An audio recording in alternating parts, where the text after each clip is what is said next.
After a disagreement with your partner, there are things you need to avoid. Now, many times we'll disagree on issues, disagree on family, disagree on children, disagree on resources, disagree even when it comes to infidelity. There are many things that make couples not to actually see each other eye to eye. But despite all that, there are things you need to avoid and ensure that you don't get yourself from a bad situation to a worse situation. Number one, avoid high-tempered decision. What do I mean? At that point when you're angry, at that point when you feel the emotions and the feelings are running high, that's when not to make any decision. Bible says in Proverbs 14 verse 29, those who control their anger have great understanding. Those with a hasty temper will make mistakes. I see people who get so angry, they even want to expose each other.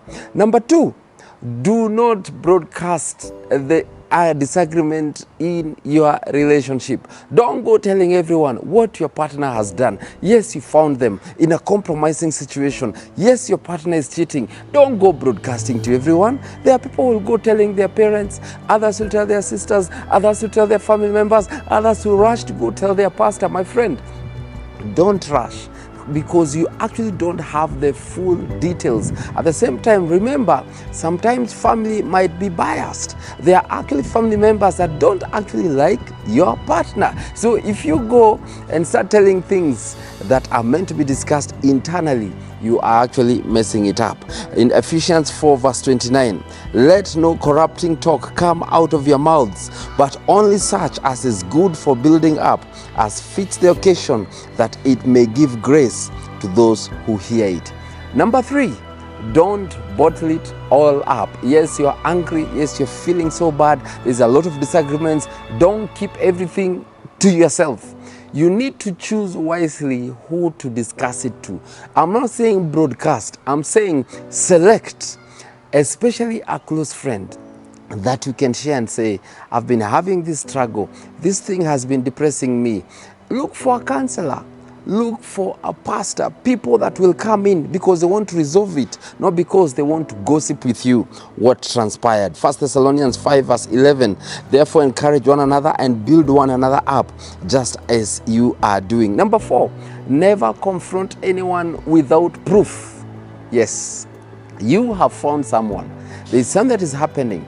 Yes, you have found your partner is misappropriating funds.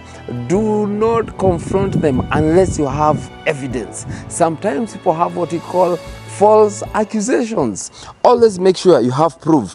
Bible says in Matthew 18 verse 15, if your brother sins against you, go and tell him his fault between you and him alone.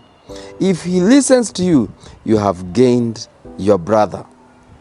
Number five, sometimes other people could have been involved in this disagreement. For instance, if there was an infidelity issue, don't go out there now confronting the other external people. Yes, there's a woman that came into your life. There's a man that came into your life. Now, if you start confronting them, what you're actually doing, you're demeaning yourself.